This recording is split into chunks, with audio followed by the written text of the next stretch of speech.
Salut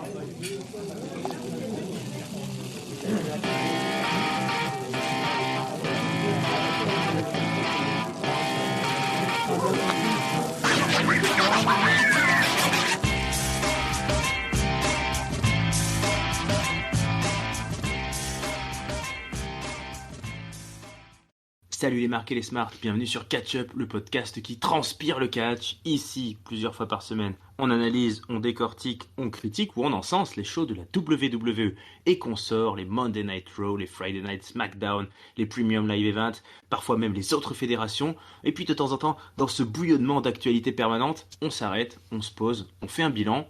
Je suis Raphaël et justement je suis au comptoir du catch, je suis au bar. Et je suis avec mon ami Géliel qui est parti chercher la prochaine tournée. Géliel, ça va ?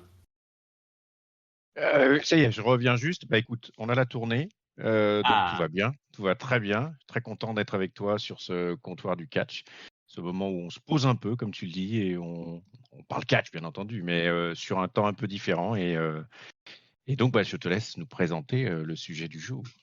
Eh ben écoute, déjà à la tienne, et puis on va lever notre verre aux 1000 jours de règne de Roman Reigns en tant que champion du monde de la WWE. C'est quand même historique, de ma vie et de la tienne, je pense que nous n'avions jamais vécu ça, non ? Non, clairement pas, clairement pas.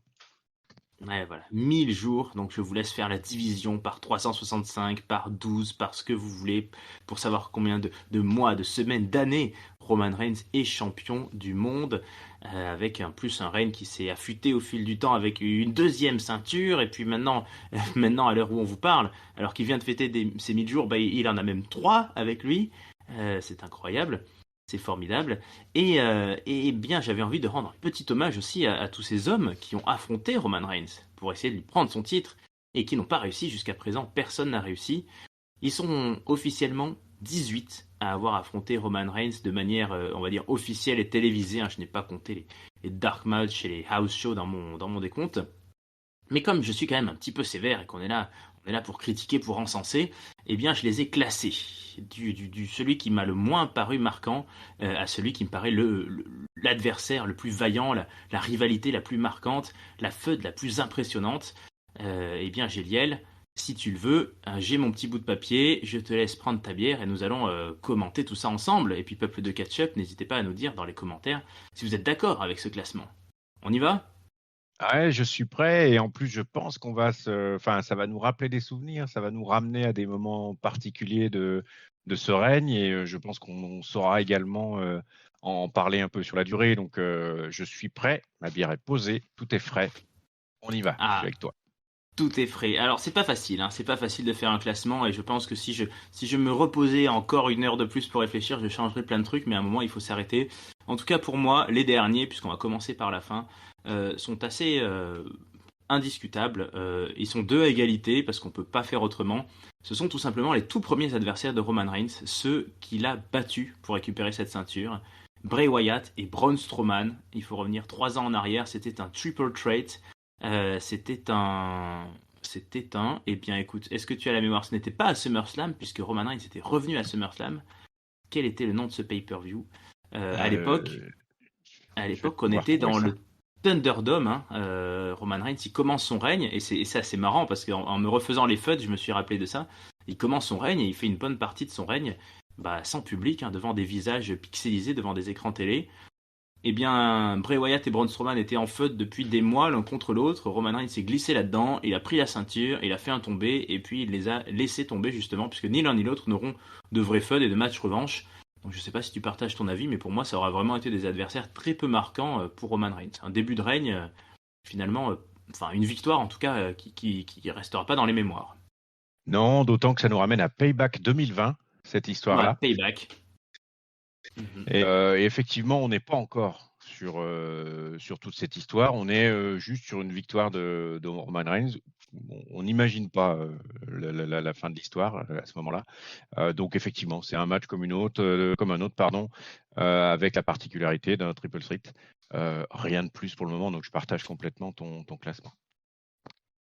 Oui, et donc c'était la petite astuce du triple threat, c'est qu'il a gagné sans avoir vraiment sans avoir eu besoin d'être spécialement dominant sur l'un ou l'autre, juste d'avoir réussi à placer le tombé au bon moment, et c'était gagné pour lui. Alors, je suis peut-être peuple de ketchup. On a ici à ketchup, vous savez, nos chouchous. Et puis, ceux qu'on aime moins, bah, je suis peut-être un petit peu sévère. Mais en avant-dernier, en 16e, j'ai mis Goldberg. Car je t'avoue que je n'ai même pas de vrais souvenirs marquants du match entre Goldberg et Roman Reigns. Est-ce que toi, ça te titille un peu plus dans la mémoire? Euh, oui, parce que j'ai toujours une espèce de voilà, d'affection pour Goldberg. Enfin, je l'ai longtemps eu là maintenant. C'est vrai qu'on est passé sur quand même sur quand même autre chose. Hein. C'est vrai que c'était quand même assez compliqué les dernières sorties. Mais ce match-là, non, vraiment aucun souvenir et puis surtout aucun souvenir mémorable de ce qui a pu être intéressant entre ce match. Je crois qu'on était un peu plus loin. On était sur en 2022. Est-ce que c'était Ouais, pas l'Elimination Chambers 2022? exactement. Arabie Saoudite, hein, on est. Hein. Ouais, c'est ça. C'est ça. Donc voilà, avec un Goldberg qui est quand même loin de ce qu'il a pu être et puis finalement enfin, voilà, un truc vraiment sans intérêt ni pour lui ni pour Roman, vraiment à oublier. Ouais, ils nous l'ont glissé de manière totalement anecdotique entre. C'est juste avant la réunification des titres contre Brock Lesnar, dont on Mm. va parler plus tard. Donc, il n'y a pas beaucoup de suspense et le pauvre Goldberg a pas fait long feu. En numéro 15, là aussi un gros nom qui sort déjà, puisque j'ai mis John Cena. Et oui, John Cena qui avait fait un retour inattendu pour venir challenger en fait le Roman Reigns de l'époque champion et qui va perdre après. Donc il avait fait c'était à SummerSlam, donc là on a SummerSlam 2021. Il perd contre Roman Reigns à John Cena. Il est juste venu pour ça et il repart un petit peu comme ce qu'il nous a fait cette année pour Austin Theory. Donc finalement euh, un petit coup d'épée dans l'eau là quand même dans ce battle de monstres. Ouais, et avec le recul, enfin, je suis d'accord avec ton classement aussi parce que avec le recul, ce match-là, cette feud-là, finalement, elle fait pas grandir Roman Reigns parce qu'elle était très artificielle quand même. Ni John Cena qui n'avait pas forcément besoin de grand-chose, mais en tout cas, il y avait moyen de construire quelque chose d'un peu plus intéressant, peut-être sur la durée, de positionner ça autrement que ça a pu être construit. Alors, Roman Reigns versus John Cena pour le titre, ça a tout du dream match, mais un peu tard, un peu trop tard pour John Cena, je pense, et du coup peu crédible, c'est pareil. Même si je me souviens des reviews qu'on avait fait à l'époque qui précédaient le show, il y avait quand même, et je me souviens des votes également, des pronos où c'était finalement pas tant à 100% d'un côté de l'eau que de l'autre. Mais trop tard, trop peu d'histoire, trop peu de choses qui font avancer, trop peu de choses qui font grandir pour moi. Voilà, donc je retiens pas une grand chose de cette feud avec John Cena. Ah, il y avait un petit doute parce qu'effectivement c'était SummerSlam, c'était vraiment juste avant que Roman Reigns atteigne sa première année tout simplement de règne. Donc ça aurait pu, mais non, non, Des on a pivots. continué et on s'en rend compte Et, maintenant et aussi, John heureusement, Cena est, et heureusement. ouais, est peut-être plus capable, tout simplement.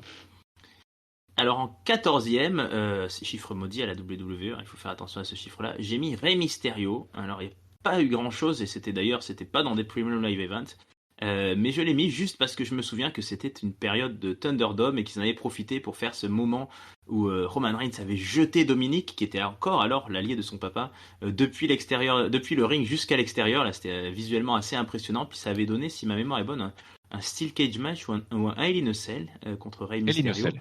Hell in a Hell Cell. in a Cell qui était finalement pas si mal en fait, hein, cet affrontement, cette feud qui n'avait pas beaucoup donné de suspense, mais qui avait eu le mérite d'être assez divertissante.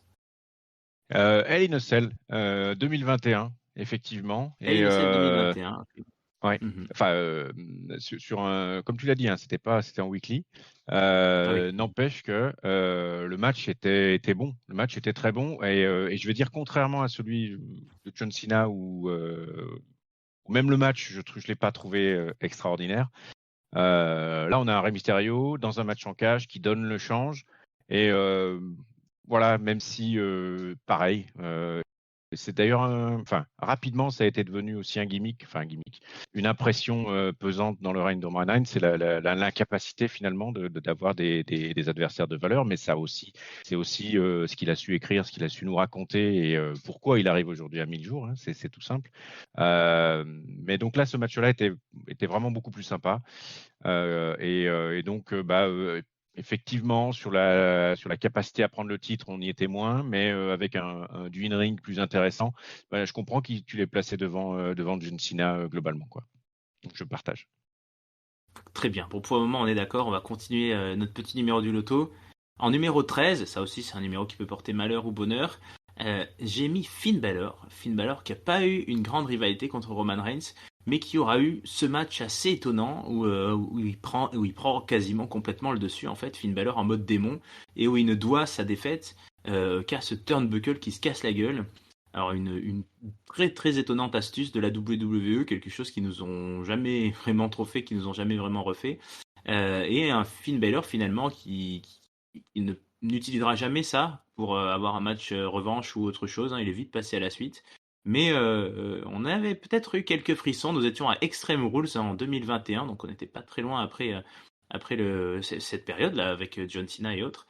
Et ben, j'en ai plutôt un souvenir marquant, au moins de ce segment-là, qui mérite peut-être d'être un peu plus haut dans le classement que les autres. Je suis d'accord avec toi. Et c'est, enfin voilà, c'est un des premiers où je pense que il aurait mérité d'être plus haut. Parce qu'on a le démon d'un côté, parce qu'on a Roman Reigns aussi. Alors on est encore sur le premier tiers de son règne en gros. Hein. On est entre la moitié et le premier tiers de son règne, donc il n'a pas encore cette aura. Néanmoins, on convoque pas le démon pour quelque chose d'aussi court. Je pense que ça aurait mérité mieux. Mais et puis le match a été, je trouve, très sympa. Ça aurait mérité mieux et je pense que l'opposition que le démon Baylor a opposé à Roman Reigns était quand même de fort bon niveau et mériterait d'être un peu plus haut dans ton classement.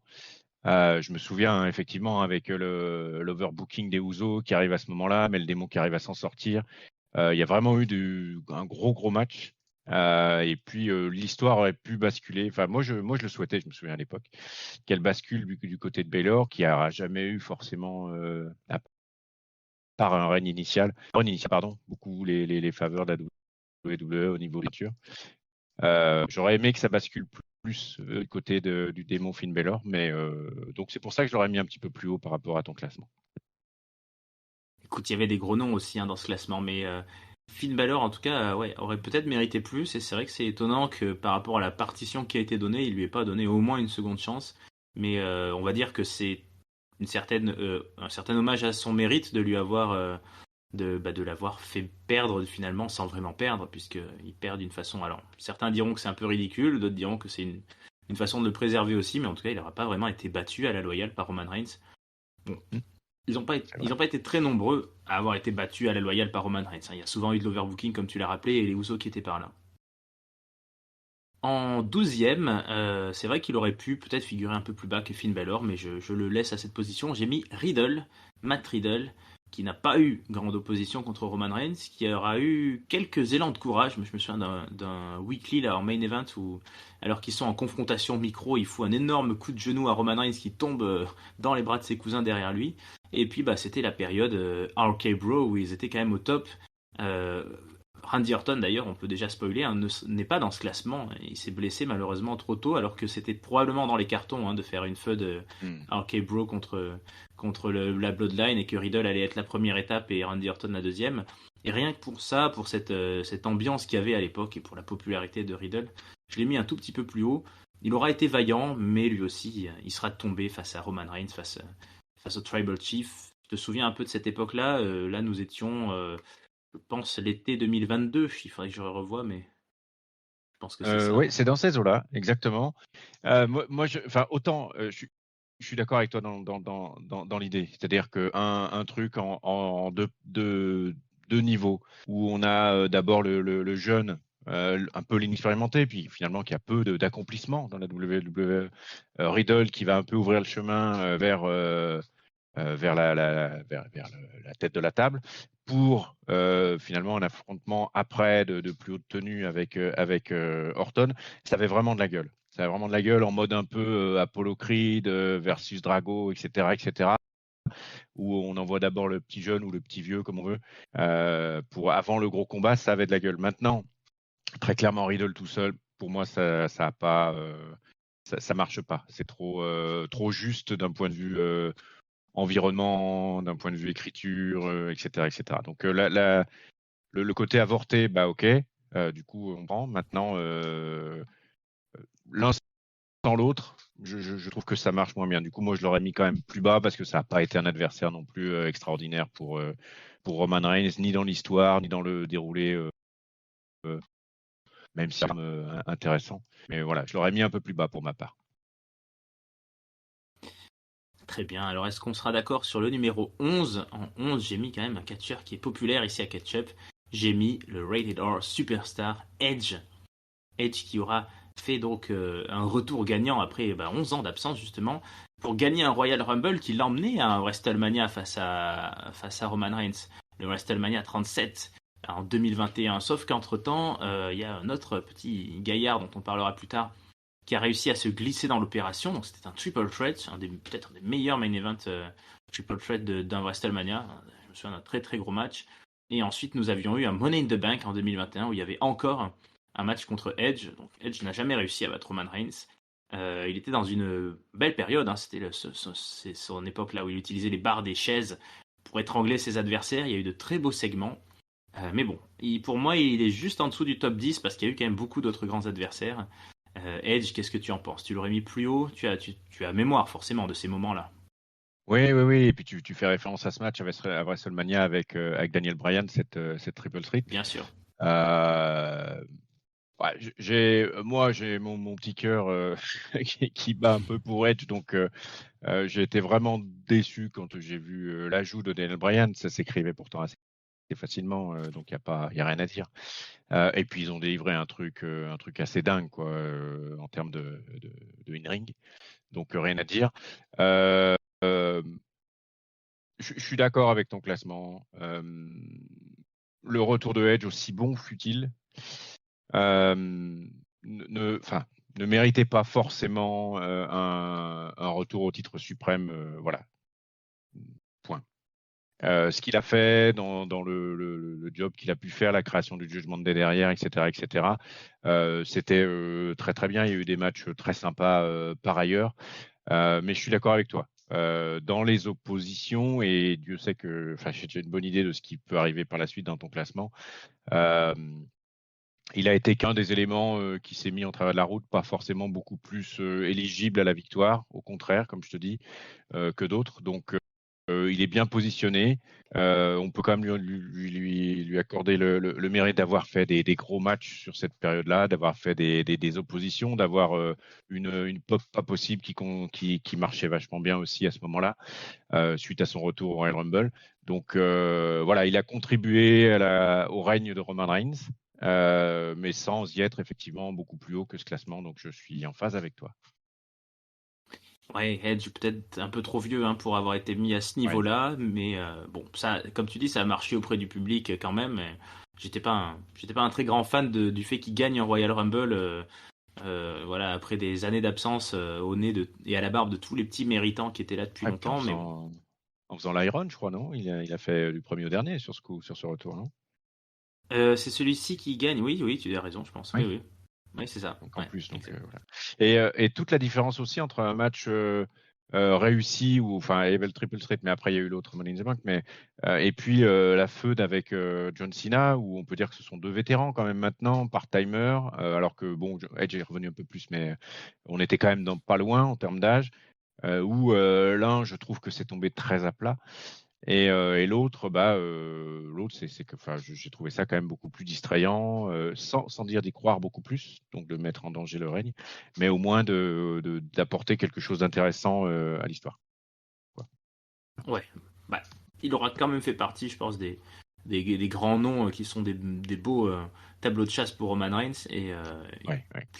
qui, en plus, au-delà de ça, devait lui faire plaisir d'affronter parce que, mine de rien, je pense que quand on est un catcheur, bon, plus si jeune que Roman Reigns, mais affronter Edge, ça devait être bien sympa. Ça devait rappeler des souvenirs d'enfance. Clairement. En numéro 10, donc voilà, on arrive dans le top 10. J'ai mis tout simplement Cody Rhodes. Alors, on aurait pu l'attendre plus haut, mais avec ce qui s'est passé maintenant, on peut le dire, ce WrestleMania qui est déjà loin derrière nous. Peut-être que l'avenir me donnera tort et Cody Rhodes, on espère bien, retrouvera lui une place pour le titre. Hein. Lui, pour le coup, il est encore dans cette phase-là ascendante d'écrire les plus beaux moments de sa carrière. Mais finalement, ce Rumble qui lui était complètement promis, ce retour que tout le monde attendait, ce match à WrestleMania dont quasiment tout le monde disait qu'il était fait pour qu'il gagne, et Cody Rhodes non seulement n'a pas gagné, mais est assez vite passé à autre chose. À l'heure actuelle où on en parle, il est plutôt tourné autour de Brock Lesnar. Il reviendra, mais puisqu'on est là aux 1000 jours et qu'il est temps de juger à l'instant T, j'ai finalement pas trouvé si marquant que ça cette opposition. Ils se sont très peu croisés tous les deux. Et puis finalement, il s'est passé un peu ce que Roman Reigns semblait dire. Hein. Il a un peu pris de haut, Roman Reigns. Il a un peu pris comme si c'était le new kid qui arrivait.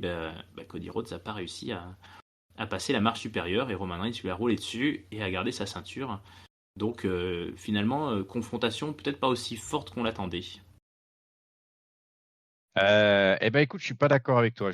Ah ouais. Je trouve que sur cette année 2023, avec le momentum qu'avait Cody Rhodes à ce moment-là, Ouais. les planètes étaient toutes alignées, hein, on est d'accord. Hein.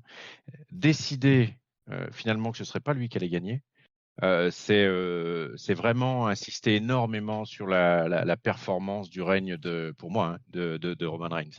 Et quand le chouchou de tous, vraiment, hein, même des bookmakers, certainement à l'époque, est mis en échec, ça envoie un message ultra fort à l'ensemble de la communauté, à l'ensemble du WWE Universe, en disant OK, on l'a construit, ok, il est blessé, ok, il revient, n'empêche que donc tout s'aligne.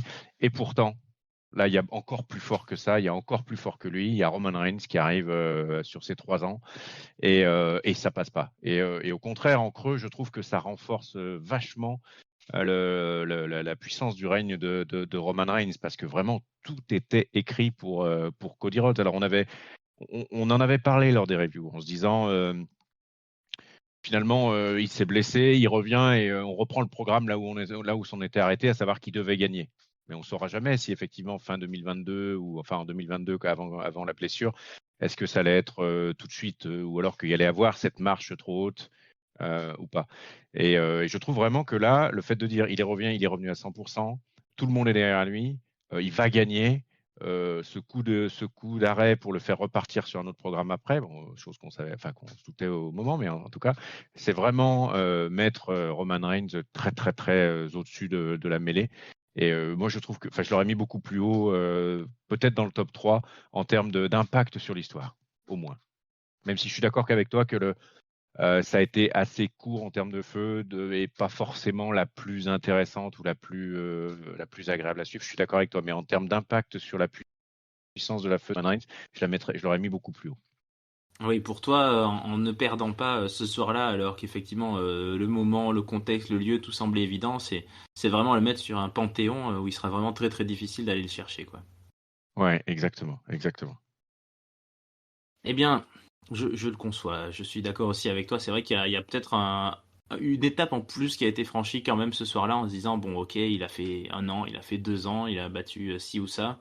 Mais là, ouais, il a réussi à battre. D'ailleurs, il y a même des mèmes, des vidéos, des choses sur les réseaux sociaux qui tournent parmi les fans de catch qui me font assez rire, où les mecs s'imaginent ce film avec des sortes de filtres, avec des vieilles barbes et tout, en s'imaginant en 2053 quand Roman Reigns gagnera encore à WrestleMania.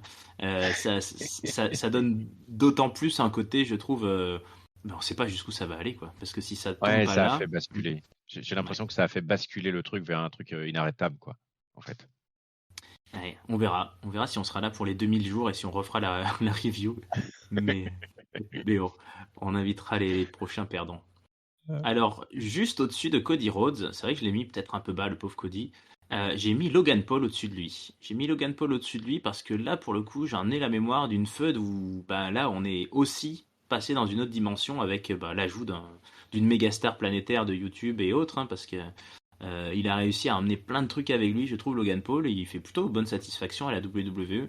Et l'ambiance là aussi qu'on a pu avoir dans cette feud, les confrontations verbales qu'on a eues, et puis finalement la qualité de la rencontre qui a laissé plutôt un bon souvenir à tout le monde. Donc ça, je reprends mes fiches. Nous étions où? Nous étions Crown Jewel à 2022. Crown Jewel 2022, c'est ça, ouais, c'est ça. C'était. Donc on était en Arabie Saoudite, voilà. Première défaite de Logan Paul, bon ça à la limite c'est un peu anecdotique parce qu'il n'a pas fait beaucoup de matchs, mais il y a eu un côté je trouve là vraiment méga star worldwide de Roman Reigns et on n'y a pas cru vraiment à ce que Logan Paul gagne, mais comme on est en Arabie Saoudite on sait que tout peut arriver, donc j'ai un souvenir un peu frisson quand même, frisson de plaisir bien sûr dans cette feud et dans ces matchs, donc je l'ai mis assez haut ce bon vieux Logan.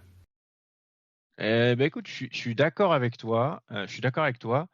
Le match était dingue quand même. Franchement, Logan Ouais. Paul, on dira ce qu'on en voudra, mais enfin voilà, il est pas né pour le catch, peut-être pas, mais en tout cas, il sait faire le job, quoi. Très très bien, quoi. Je suis assez d'accord avec toi dans le sens où euh, ça, c'est pareil, ça pose encore la rivalité, l'histoire de Roman Reigns et le règne de Roman Reigns, dans le sens où ça donne un peu l'impression qu'il est allé éliminer tous ceux qui étaient dans son jardin, là, sur le terrain du catch, et que Ouais. maintenant il faut qu'il aille chercher ailleurs, quoi. Et que bah, du coup, on lui, bah, jetez-moi qui vous voulez, quoi. Logan Paul, qui est positionné plutôt comme le youtubeur, l'influenceur, etc., etc., donc en dehors du système, quelque part, même si, voilà. Et donc, du coup, bah, pas de problème. J'ai tué toute la concurrence. On va aller en dehors. Amenez-moi lui. On va voir ce qu'on va voir, quoi. Donc, pareil, ça fait progresser, je trouve, l'importance de son histoire et ça fait progresser finalement sa dynastie et tout le reste, quoi. Donc, je suis assez d'accord avec toi pour le mettre à cette place-là. Voire peut-être pour ce côté-là où j'ai tué le game et puis donc je vais voir un poids. Il est bien pour moi là où tu l'as positionné pour cet aspect-là. Ouais, je me souviens de ces conférences de presse, justement, avec Triple H qui intervenait. Enfin, comme tu dis, on sortait encore. Ouais. C'est comme s'il était sorti de la WWE pour faire cette feud de Roman Reigns et qu'il était parti dans le monde du show business et des plateaux télé, quoi. C'est comme s'il avait feudé contre, je sais pas moi, ouais, j'allais dire Stallone ou une superstar du ciné, mais non, parce que Logan Paul, c'est même encore plus moderne, enfin, Ouais, encore ouais. plus d'actualité. Et, C'était et je une, suis, ouais. et je te rejoins sur un point, sur le fait que c'est à ces moments-là, je crois à partir de 2022, où j'ai commencé à avoir dans mes flux, etc., des Roman Reigns qui passaient régulièrement sur les late ou sur les shows américains, etc., etc. Donc, il sortait, il devenait plus grand finalement que son titre et que son règne. Et voilà, il devenait vraiment, il basculait sur l'image de la WWE. Et donc, c'était complètement légitime qu'il aille du coup taper quelque chose qui est en dehors de la WWE, enfin, qu'il aille faire une feud contre quelque chose qui est en dehors ou pas tout à fait complètement dans la WWE, quoi. Et ouais, c'est à ce moment-là, et donc ça avait du sens qu'il crée ce truc-là à ce moment-là. Allez, en numéro 8 là pour le coup, j'ai mis mon petit chouchou, j'avoue qu'il est peut-être un peu haut dans le classement par rapport à l'impact qu'il a eu sur le règne de Roman Reigns, mais parce que ça me faisait plaisir de reparler de lui, j'ai mis Cesaro en huitième, qui sur le règne de Roman Reigns n'aura pas forcément un impact énorme, même si on est à l'époque où Jimmy Uso revient aussi, il y avait Jimmy Uso mêlé dans tout ça, qui revenait un petit peu voir son frère Jay en lui disant qu'est-ce que tu fais avec Roman Reigns, enfin c'était un petit peu tout mélangé, c'était un petit peu aussi ça a été une étape supplémentaire pour la Bloodline, la feud contre Cesaro. Mais je l'ai mis là aussi parce que c'est un peu le bouquet final de la carrière de Cesaro qui a donné un très gros match de Roman Reigns, un des plus longs, hein, quasiment 35 minutes, qui finit sur une guillotine hyper longue. Je trouve quand même qu'en termes de, à la fois pour cette Bloodline qui continuait de se construire ce soir-là, et puis cette intensité catchesque, en fait, on vient juste de sortir de WrestleMania, là, le WrestleMania où il y a Daniel Bryan et Edge. Je trouve qu'on a ce coup-ci quelque chose qui glissait plus sur le côté bah, pur wrestling technician, et où Roman Reigns montrait qu'il arrivait aussi à surclasser ses adversaires euh, les plus euh, les plus cotés dans ce domaine-là, les plus wrestling tout simplement. J'en ai quand même un fort souvenir. Peut-être qu'en vrai c'est sûr que c'est pas aussi fort que Cody Rhodes ou Logan Paul dans la prestance de la feud, mais je trouve que Cesaro a pas démérité d'avoir eu ce petit moment de main event.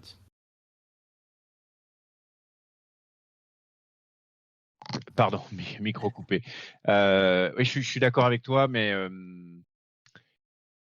enfin, je l'aurais mis beaucoup moins haut. C'est-à-dire que Ouais. en termes d'histoire, en termes d'impact finalement, même sur la suite, ça a été bien trop léger à mon sens pour que ce soit si haut dans le classement, tu vois, hein, typiquement par rapport à même à ce qu'on se disait précédemment, hein, Logan Paul ou autre.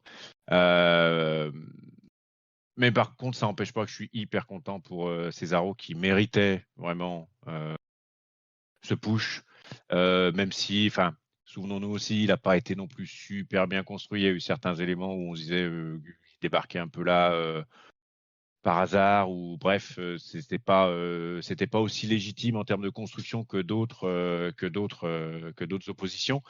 N'empêche que on a pu se rendre compte que Cesaro sur le ring c'était quelque chose. Enfin, moi j'adorais ce catcheur. Il est pas mort évidemment, mais j'adore ce que fait ce catcheur là, et il a pu montrer que il était capable d'avoir des éléments intéressants dans les gros et dans les pay-per-view.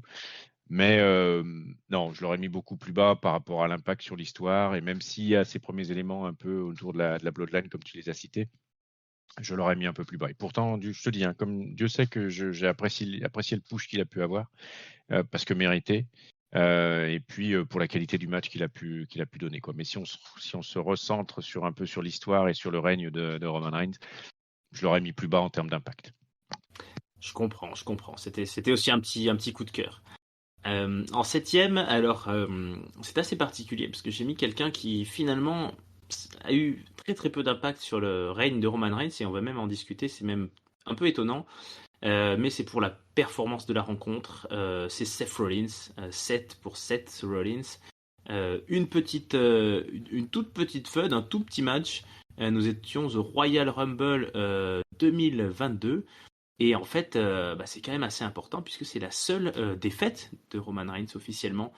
Il a perdu ce soir-là par disqualification, et il n'a jamais vraiment remis son titre en jeu contre Seth Rollins. On attend toujours une revanche de ce match, qui fut un match incroyable, avec un Seth Rollins en feu qui arrive par les tribunes avec la musique du Shield, qui lui fait une powerbomb sur la table d'entrée. Enfin, Seth Rollins ce soir-là a surclassé Roman Reigns.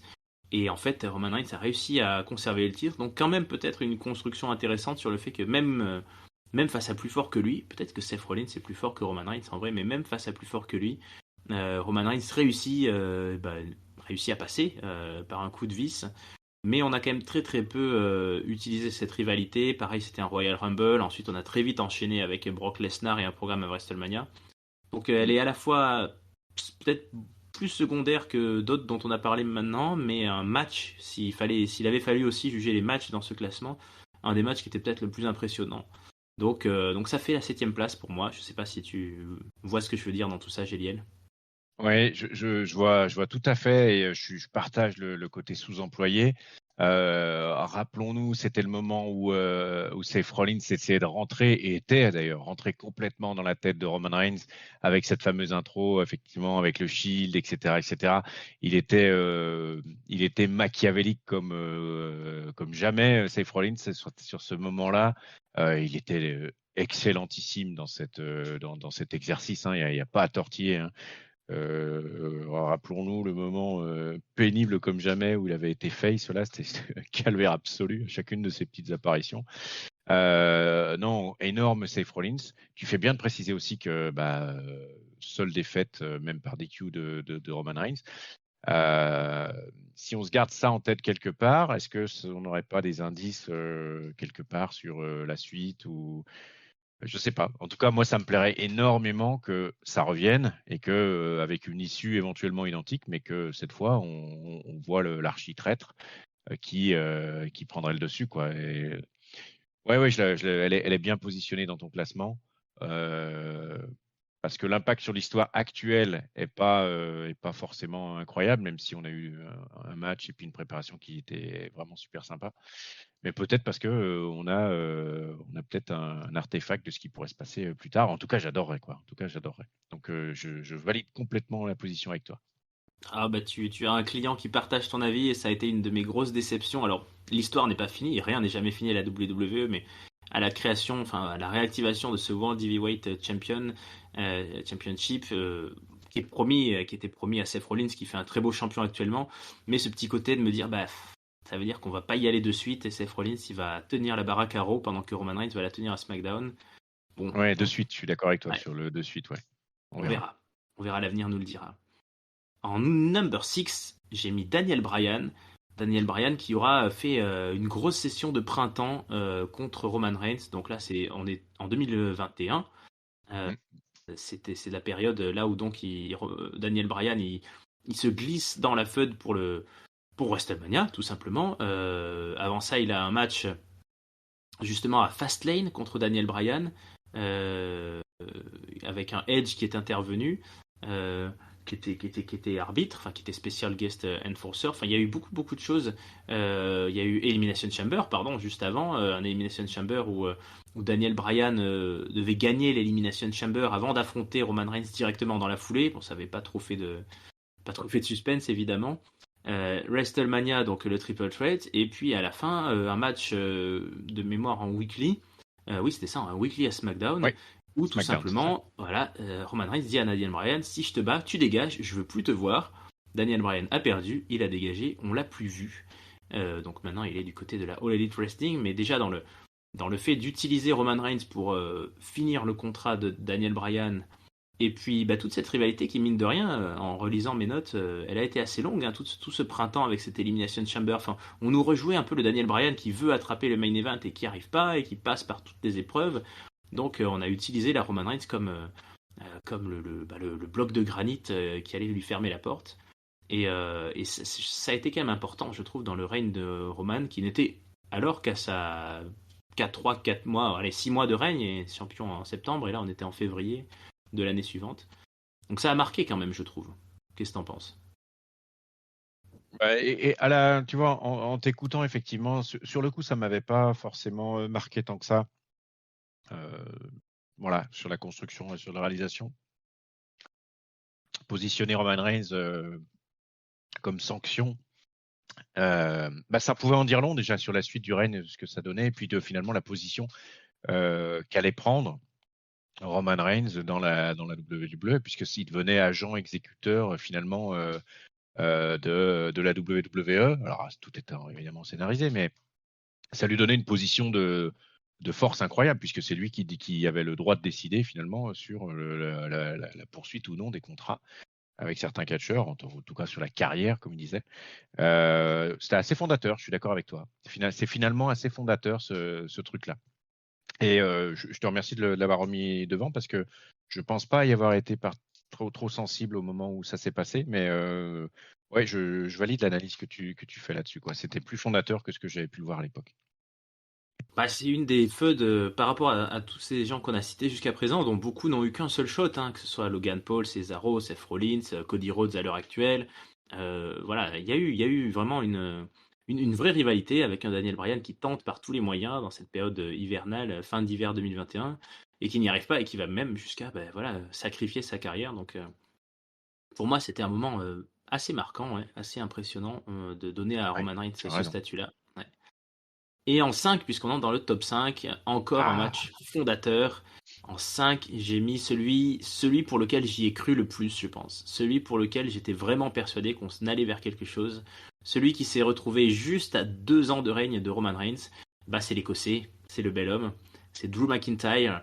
Le match à Clash at the Castle, sur ces terres, devant des dizaines de milliers de fans, qui d'ailleurs doivent encore cauchemarder de la session post-match. Une énorme rencontre, de l'overbooking monstrueux et Solo Sikoa, puisque les Usos étaient bannis des abords du ring. Roman Reigns devait se débrouiller seul à seul, mais non, c'était l'arrivée de Solo Sikoa qui s'est glissé là-dedans et qui a depuis été l'ajout suprême final de la Bloodline. Donc là, on a eu peut-être, de mon point de vue, en tout cas plus encore qu'à WrestleMania contre Cody Rhodes, dans ce stade immense, ce soir-là, le côté il perdra jamais en fait. S'il perd pas contre Drew McIntyre chez lui, sur ses terres en Europe, au Royaume-Uni, dans ce contexte-là, si on est prêt à mettre une énorme clim à 70 000 personnes qui sont venues pour ça, c'est vraiment monstrueux quoi. C'était le premier Premium Live Event depuis 30 ou 40 ans là, en Europe. Ils sont allés jusqu'au bout de garder Roman Reigns champion. Et je continue d'en être impressionné. ouais, je suis d'accord avec toi, effectivement. Euh, je, je crois aussi c'est que Roman Reigns a atteint une apex dans dans la on avait quand même, comme tu le dis, 70 contre Reigns, et parce que on avait une espèce d'alignement de planète sur le fait qu'il devait perdre contre Drew McIntyre qui était chez on a une construction qui avait été sympa aussi, où il y avait Molos, enfin voilà, on sentait où est passé, et le nombre de near fall qu'il y a eu pendant le combat, où on s'est dit bah voilà, et puis non, il se ressort au dernier moment, et puis qui plus donc l'overbooking qui fait encore gagner c'était extrêmement bien, ça boucle là avec Bloodlines, au-delà de Reigns, qui la rend encore plus dangereuse, encore plus, parce que maintenant ils ont en plus du Tribal Chief, on sent que là c'est fini, quoi. Il est parti dans le en 2005, ce que ça donne. Oui, énorme match, énorme feu, ce sentiment d'invulnérabilité comme jamais, quoi. D'accord. Ouais, ça faisait une très très grosse feud marquante pour Roman Reigns, mais je l'ai mis juste après le numéro 4. En numéro 4, j'ai mis Brock Lesnar. Pourquoi Brock Lesnar? Parce qu'il est quand même assez incontournable dans la feud contre Roman Reigns, hein. Ça a été un peu son adversaire permanent. On a eu combien de main events de WrestleMania et de SummerSlam? On en a eu des très mauvais, on en a eu des très bons. On en a eu longtemps des très mauvais quand on était dans cette époque de Roman Reigns babyface qui fait tout pour affronter le méchant Brock Lesnar qui est un champion qui est jamais là et puis qui arrive pas. Voilà, Giscard l'a vu en live et s'est pris la tête à deux mains à cette époque. Mais dans la configuration inverse du Roman Reigns Tribal Chief, je trouve qu'ils ont réussi vraiment à faire des choses beaucoup plus rafraîchissantes avec ce Brock Lesnar, lui plutôt dans le registre cowboy avec son chapeau rigolo. On a eu plein d'étapes, hein. On a eu cette fameuse feud justement donc en début 2022 avec un Brock Lesnar qui arrive à quelque temps ravir Paul Heyman à Roman Reigns, et puis en fait Paul Heyman revient à Roman Reigns. Il y a quand même donc à WrestleMania cette année-là la fusion des ceintures, WrestleMania 38, donc champion de la WWE et champion universel, winner takes all. Et là on était partagés, hein, les pronostics, on savait pas du tout forcément qui allait repartir avec cette ceinture-là. Et puis ils nous ont clos le truc, je pense en tout cas pour le moment d'une manière assez définitive avec le SummerSlam de cette année-là, avec un Last Man Standing match é- énorme, euh, avec les instruments de chantier, le déménagement du ring, tout qui pète. C'était juste avant Clash of the Castle, hein. Là, on a une énorme série cet été-là. Donc quand même, mine de rien, Brock Lesnar, dans la progression de Roman Reigns, qui est aussi devenu un tribal chief, il n'est pas arrivé comme ça à la WWE, hein. Il a fait ses gammes, il a fait ses preuves. Bah, qu'on soit passé vraiment, on a tourné la page en fait. Ça y est, c'est plus Brock Lesnar qui gagne. Maintenant, c'est systématiquement Roman Reigns qui gagne contre Brock Lesnar. Brock Lesnar est en train de devenir le has-been, voilà, celui qui arrive pas à décrocher mais qui arrive plus à gagner. Là, on a quand même aussi une étape supplémentaire qui est franchie, non? Ouais. Je suis d'accord avec toi, et surtout ce côté fil rouge, un peu Némésis qui arrivait entre Lesnar et Roman Reigns, en se disant quelques fois, mais il revient parce que voilà, et que sur plusieurs feuds, sur toutes ces années, et ben finalement, comme tu l'as dit, hein, Lesnar dans le rétro, et puis ça semble acquis. Ça semble acquis, et donc pareil, c'est une opposition avec un hors norme qui aurait pu marquer c'est pas évident et peu long fait de battre plusieurs fois. Donc ouais, ça marque beaucoup de choses, et sur des affrontements qui étaient effectivement vraiment le point de Slam 2022. Ce match-là qui est soulevé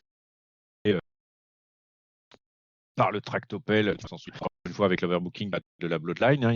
Il y avait Jamie là, mais n'empêche que, et encore une fois, comme le match précédent avec son fait emballer avec Mais en tout cas, il a largement à ce niveau-là, pour moi, Brock Lesnar. C'est vrai que j'avais oublié les segments théoriques qui étaient pas mal drôles aussi. Mais ouais. Alors Oui, Brock Lesnar, ouais, clairement. ouais, le pauvre. Brock Lesnar aurait pu être sur le top 3, hein. J'ai mis quand même juste devant Kevin Owens. Kevin Owens qui a été en feud contre Roman Reigns à de multiples reprises et c'est surtout pour ça que je lui mets que je lui mets le shot. Il est très très méritant, Kevin Owens. Il a été l'un des premiers, hein, à affronter Roman Reigns. Il faut revenir à TLC 2020, donc on est encore en période de Covid, on est encore au Thunderdome. On a un TLC match énorme entre les deux hommes où Kevin Owens est à deux doigts. Enfin, le règne de Roman Reigns aurait pu se finir au bout de 2 mois en fait. Kevin Owens était à deux doigts de gagner ce TLC match monstrueux. Il y a eu la revanche au Royal Rumble 2021, un énorme match aussi avec une fin un peu contestable. Je sais pas si tu te souviens là où Paul Heyman se retrouve avec les clés de menottes et où ça botche un petit peu Avec les le last menottes, man. ouais. Ouais, avec les menottes, c'était un peu raté. Bah, Kevin Owens, il a eu l'audace de revenir et de revenir au Royal Rumble 2023, donc c'est pas si vieux, avec un nouvel affrontement. Et là, bah, c'était la période légendaire du Sami Zayn, hein, ce main event de Royal Rumble, c'est peut-être un des main events les plus marquants auxquels j'ai pu assister, hein, quand les cousins Uso tabassent Kevin Owens et puis bah, Sami Zayn. Mais on va en parler de Sami Zayn très vite, vous avez dû le deviner.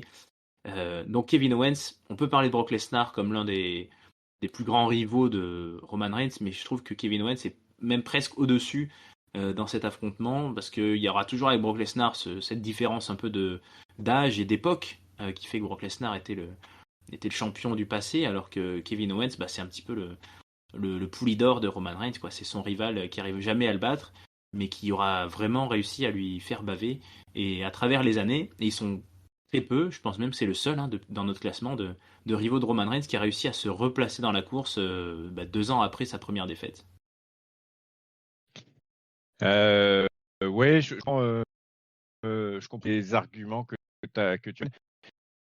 Je suis, je suis haut. Alors peut-être parce que j'y ai jamais cru. Peut-être pour ça. Euh, j'adore, euh, j'adore Kevin Owens, il n'y a pas de souci dessus. Mais ma position est dans sa capacité à écrire l'histoire sur ce règne. Enfin, pour moi, aurait pu faire. Donc, je suis d'accord avec ta proposition. J'ai un petit peu en dessous parce que j'ai toujours moins cru que Canard et notamment ce fameux match SummerSlam 22. Quoi. Voilà. Oui, je suis d'accord avec toi sur ce point-là. C'est vrai que s'il fallait dire ceux qui nous ont fait douter de la victoire potentielle, peut-être Drew McIntyre et Brock Lesnar étaient au-dessus de Kevin Owens, effectivement. J'ai plus félicité, oui, la constance de la tension de rivalité et puis l'écriture aussi que ça a eu à la fois au tout début, ça a été quasiment sa première grosse feud, et puis ce qui s'est passé là 2 ans après avec la construction et la destruction finalement de la Bloodline pour lequel il a été un artisan majeur. Mais c'était presque un personnage secondaire dans cette histoire de Bloodline de début 2023 en fait. C'était presque un prétexte, Kevin Owens. Ouais, je comprends. Et le vrai héros de cette feud-là, c'est celui que je mets en place numéro 2. C'est Sami Zayn. Ah. Évidemment, bah oui, on pouvait pas le rater. Et ça a été vraiment quelque chose de... Bon, c'est pareil, hein. Il y a un côté, on n'y a pas vraiment cru, mais enfin quand même, ce Elimination Chamber à Montréal, toute cette feud étalée sur des semaines et des mois de Sami Zayn dans la Bloodline, puis mis un petit peu en porte-à-faux, puis mis en test avec son final test lors du Royal Rumble où il a trahi Roman Reigns, où il a tapé d'une chaise dans le dos, encore une fois, rappelant les époques les plus sombres du Shield. Sami Zayn, il a réussi à écrire quelque chose d'incroyable et lui, pour le coup, aura été un adversaire qui s'est hissé jusqu'à Roman Reigns. On l'aurait jamais mis sur la carte des rivaux qui feraient jeu égal avec lui il y a 1 an et demi ou 2 ans. C'est pas Sheamus, c'est pas Drew McIntyre, c'est pas Goldberg, mais il est parti, il a créé son propre personnage, sa propre gimmick, sa propre histoire. Et son histoire, il est allé la chercher voilà, très très loin grâce à sa popularité, grâce à son charisme, grâce à son énergie.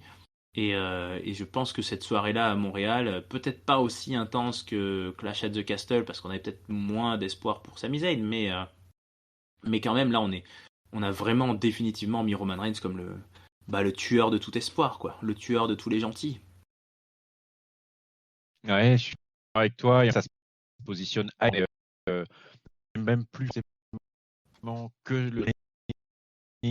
Parce que voilà, l'histoire de Sami Zayn avec la Bloodline, elle a été longue, elle a alimenté beaucoup de weekly, beaucoup de pay-per-view, de manière parfois un peu comique, mais par manière un peu sérieuse. Et puis plus le temps avançait, plus ça devenait quelque chose de sombre, de dark, que ça se termine avec forcément quelque part, on peut se dire, avec un attement, c'était plus ou moins écrit également. Alors, tu dis bon, c'était forcément le plus gros match qu'il y a eu à faire sur son règne. Il a été assez court au final, d'un match qui faisait même pas 10 minutes, même avec l'arrivée de Kevin Owens et plus les Usos, quoi. Mais ouais, c'est là où il y a un petit côté même pas drôle, quoi. Où ouais, là, on aurait pu être sur quelque chose d'un peu en dehors. Ça pouvait être un peu plus dur, etc. Mais non, même pas. Roman Reigns, il dégomme, quoi. Il regarde pas, c'est la machine, quoi. Et même quand on est sur quelque chose qui est un petit peu en dehors, parce que ça touche un peu le psychologique avec la famille, etc. Il y a pas de pitié, il y a rien. Et il y a, ouais, ce côté un peu machine de Roman Reigns qui se met en place là. Enfin voilà, et qui donne du sens et du corps à tout son règne. Ah, c'était très très très bon, très très très bon. Et puis si on enlève effectivement ce bout de match ou la partie où ils sont revenus in-ring, l'importance de Sami Zayn sur l'écriture globale de la Bloodline, du règne de Roman Reigns, elle est incroyable, quoi. Donc j'ai hâte que tu nous donnes ton top 1, parce que si tu ne mets Sami Zayn que top 2, j'ai hâte. Eh bien, écoute, on va pas faire durer le suspense plus longtemps. J'ai mis en numéro un celui qui a été un des tout premiers adversaires de Roman Reigns et qui n'était pas du tout pressenti ou qui était difficilement envisageable comme challenger de Roman Reigns et pourtant qui pour moi a créé vraiment la fondation de ce qu'est Roman Reigns aujourd'hui. C'est tout simplement son cousin, c'est Jey Uso. Jey Uso qui était là en fait à la WWE en solo, hein. Son frère était donc blessé. Et Jey Uso qui s'est retrouvé un peu par hasard, je crois que c'était une bataille royale à l'origine, qui s'est retrouvé challenger de Roman Reigns. Et on a eu cette écriture donc incroyable. En fait, c'est là que tout a été créé, hein. C'est là qu'a été créé le concept de chef de la table, de la famille. C'est là qu'on a invoqué les grands esprits samoans. Donc il y a eu deux matchs, hein. Il y a eu un Clash of Champions avec un match où Jey Uso a abandonné sans abandonner, puisque c'est Jimmy qui était venu aider son frère. Et puis ce point culminant qui a été ce Hell in a Cell I Quit match. On est le 25 octobre 2020. Et donc ça n'a jamais eu lieu avant et ça n'a jamais eu lieu depuis. Un Hell in a Cell I Quit match où Roman Reigns en fait a torturé Jimmy Uso qui avait réussi à rentrer dans la cage et a forcé Jey Uso à dire I quit pour qu'il sauve son frangin. Donc là pour moi et en plus dans la foulée en fait Jey Uso totalement soumis à son cousin devient le right hand man, fait son heel turn, se range dans les rangs du chef de la table. Donc c'est là qu'on crée tout pour moi en fait. C'est là qu'on en fait ils ont eu la brillante idée alors qu'au début on se dit bon ok Roman Reigns il vient de battre Braun Strowman et Bray Wyatt, qui c'est qu'on va pouvoir lui mettre? Tiens, on lui met Jey Uso. Bon, ça sort un petit peu nulle part. Et on imagine qu'ils n'avaient pas déjà prévu que ça durerait 3 ans ou que ça aurait l'aura que ça a maintenant, mais dans l'intelligence pour la suite, en fait, créer cette domination-là sur son propre cousin et puis installer cette famille, je trouve que pour moi, c'est toute la suite du règne de Roman Reigns commence ici en fait. Donc les débuts ont été extrêmement bien pensés et très bien exécutés puisqu'on l'avait dit à l'époque, hein, mais ces matchs-là ont été énormes, la psychologie qu'on a eue, l'énergie qui se dégageait, Jey Uso qui était hyper méritant, mais Roman Reigns, on l'avait pas revu depuis quelques temps à cause du Covid, on en était encore sur un Roman Reigns poster boy qui affrontait Corbin pour des histoires de biscuits pour chiens et autres. La dimension a été prise là en fait, je trouve. Ouais, je suis d'accord avec toi. Je suis d'accord avec toi que là, on est sur les fondations. Euh, je suis assez d'accord avec toi. Et surtout, ça a posé des bases hyper élevées en termes on va dire, d'exigence d'écriture et de réalisation, parce que au-delà du règne en tant que tel de Roman Reigns, on a en même temps 3 ans d'une écriture parallèle de la Bloodline, ce qui n'est pas fini encore, qui est d'un niveau stratosphérique par rapport à tout ce qu'on a pu voir et subir de pathétique ou autre à la WWE. Là, je pense qu'effectivement, je suis d'accord avec toi, on ne se rend pas compte de ce qui est en train de se passer en termes d'écriture, en termes de proposition, sur la création, la mise en place de Roman Reigns et puis sur la création de la Bloodline. Et je reconnais bien volontiers ne pas avoir perçu ça comme une pierre angulaire de la création de tout ce qui allait suivre derrière, quoi. Je suis pas sûr, et tu l'as dit, qu'ils avaient aussi, on arrive aux 1000 jours. C'est quelque chose qui est quand même un peu remis sur le travail régulièrement, hein, les feuds, ou que ça marcherait aussi bien. Mais ça a mis très très haut tout de suite toute l'histoire. Et ouais, sur le top 1, je le mettrais même carrément à part en fait, on reste sur du catch, on reste sur de l'histoire, mais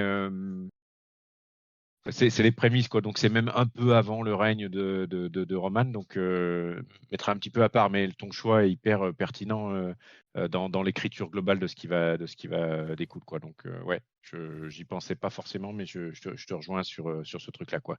Mais tu vois, j'aurais mis, histoire de, j'aurais mis Sami Zayn en top 1 sur tout ce qu'il a apporté à l'histoire et puis sur son déroulé.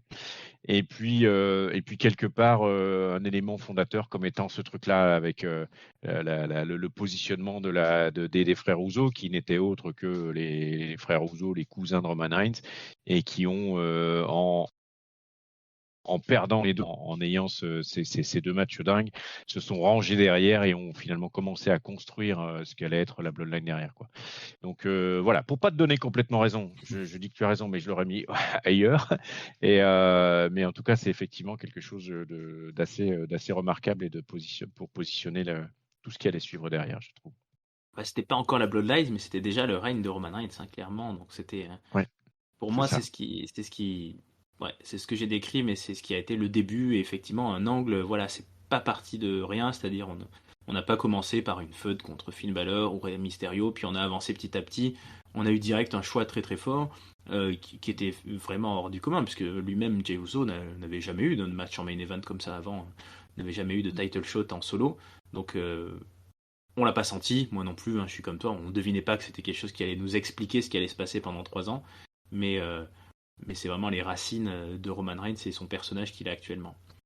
On est aux 1000 jours d'ailleurs, et c'est amusant de remarquer qu'on retombe là-dedans, hein, puisque là nous sommes à quelques jours d'un Money in the Bank où Roman Reigns ne perdra pas son titre, il ne le défend pas, mais où il va devoir reprendre un petit peu toute l'histoire familiale contre les Usos avec Solo Sikoa.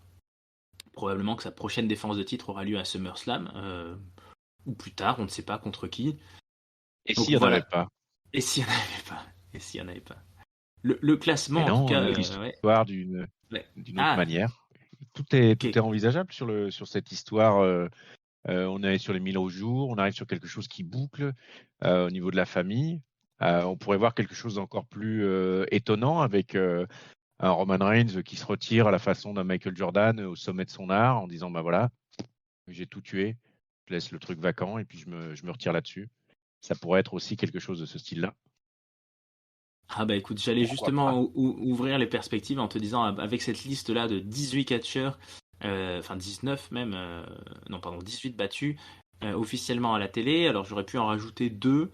Il y a Shinsuke Nakamura qui avait eu un match lors d'un Tribute to the Troops. Bon, c'est pas vraiment un pay-per-view ni un live event, Ouais. mais voilà.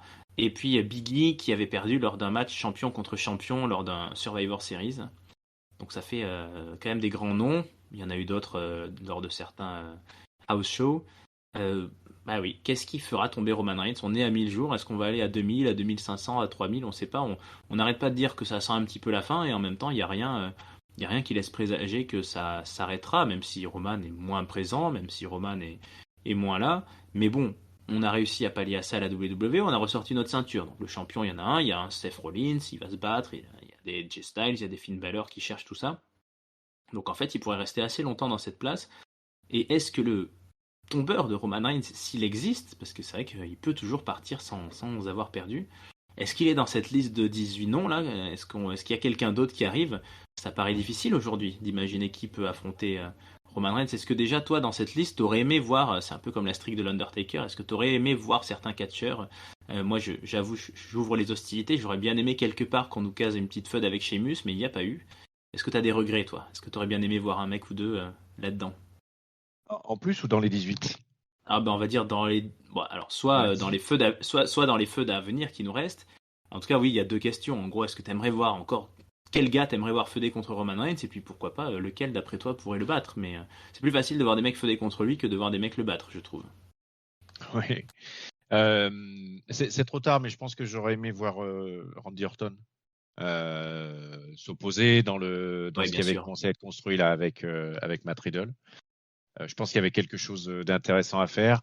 Je pense que le dénouement arrivera avant le retour en pleine forme et l'éventuel retour en pleine forme et l'éventuelle éligibilité de Randy Orton à ce type de titre.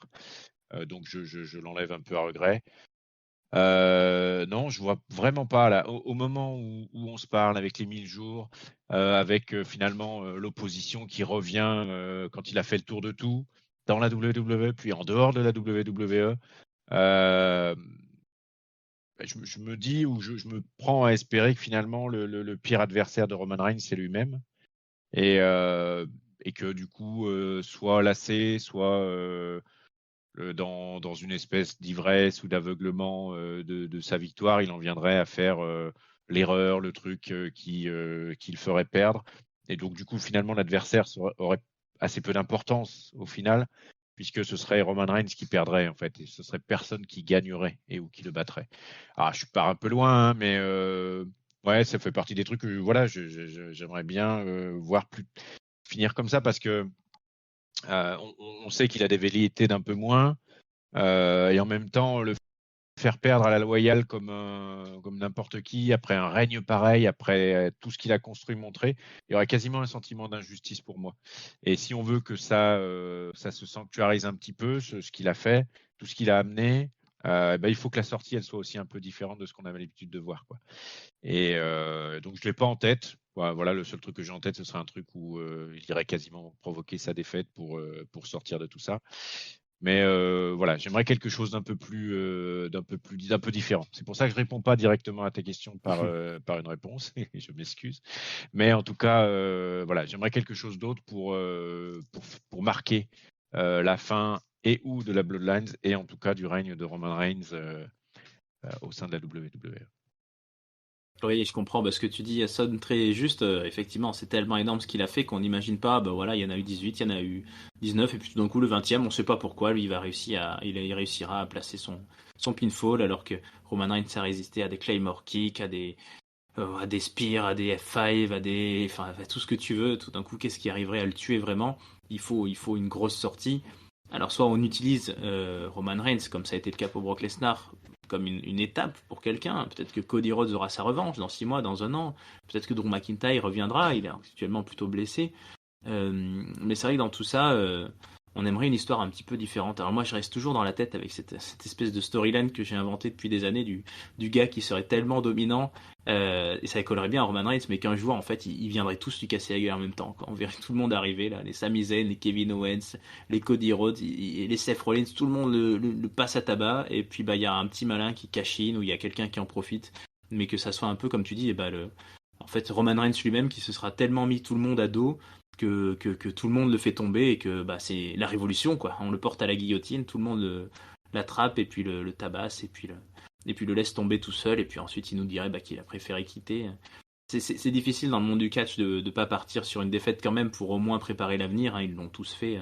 Mais il y a quelque chose effectivement à faire dans ce registre-là, comme tu dis, qui serait pas juste, bah tiens, c'est qui aujourd'hui à SummerSlam? Allez hop, c'est Cody Rhodes. Ah bah lui, Cody Rhodes, il est plus fort que Roman Reigns. Bon, on sait pas pourquoi, mais il le bat.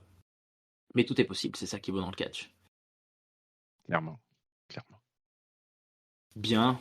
Bah écoute, merci Géliel d'avoir été avec moi. Je crois qu'ils sont en train de balayer là sous les chaises dans le bar. Ils ont coupé la musique. Je sens qu'on nous met dehors, non? Oui, mais il y a un monsieur au fond là qui nous fait des grands signes. Oui, on va pas tarder là. Bah, il est temps. Ok. Bah, Ouais, donc il va vraiment falloir qu'on y aille. ouais. Merci pour ce super moment Bah, avec plaisir. où on a revu les 3 ans de règne. Je te laisse conclure, mais j'espère que les auditeurs ont aussi apprécié ce passage en revue et puis avec ces allers-retours dans le temps jusqu'à 2020 et puis jusqu'à plus récemment à 2023. En tout cas, ça a été un super moment passé avec toi, Raphaël, et je te remercie pour cette initiative du comptoir, du catch. On y va, monsieur. Oui, non, désolé, on va pas en reprendre une, mais par contre, on va y aller, promis. Voilà. Je te laisse régler Géliel. Pendant l'instant, je remercie le peuple de Ketchup. N'hésitez pas Je à nous ferai une donner note de votre. frais à IRM par contre, si ça pose pas de Oui, soucis. voilà. Bah, la carte Ketchup, c'est. Ouais, ouais, Euh, c'est bon. ouais, ça va payer. Donc, bah, merci à toutes et à tous d'avoir écouté cette émission. N'hésitez pas à nous donner vos propres ressentis en commentaire, hein. Peut-être que vous avez eu des chouchous dans cette feud, peut-être que vous voyez certains plus haut, plus bas. Et puis dites-nous aussi qui aurait dû y figurer, qui vous auriez bien aimé voir, qui vous aimeriez bien voir, hein. Il n'a pas fini son règne, Roman Reigns, il lui reste plein de choses à faire à SmackDown, plein de noms qu'on peut citer. Donc finalement, on peut repartir sur 3 ans de plus, qui sait. Donnez-nous tout ça en commentaire. Donc vous pouvez nous écouter sur YouTube, sur la chaîne YouTube de Catch-Up, sur toutes les plateformes de podcast. Donc il y en a plein, Spotify, Deezer, Google Podcast, etc. Vous pouvez nous suivre sur Twitter, Facebook et Instagram, Catch-Up CDC. Et puis vous pouvez continuer à nous écouter pour la suite. Roman Reigns, c'était le passé. En tout cas, ces 1000 jours de règne sont derrière nous. Maintenant, il y a la suite. Au moment où on vous parle, voilà, nous sommes dans l'été 2023. Il y a du Money in the Bank à Londres. Il y a du SummerSlam qui se prépare. Il y a plein de belles choses. Continuez d'être avec nous. Continuez de réagir.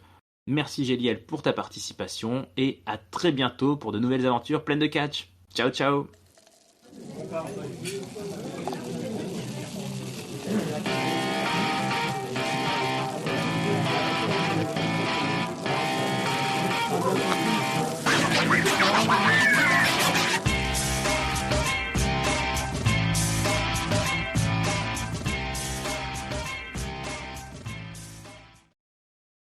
Et Baron Corbin, il n'a jamais eu sa chance, lui, dans cette liste. Moi, j'y ai cru jusqu'à la fin. Pourtant, c'est le dernier, hein. C'est le dernier à avoir pinfall Roman Reigns.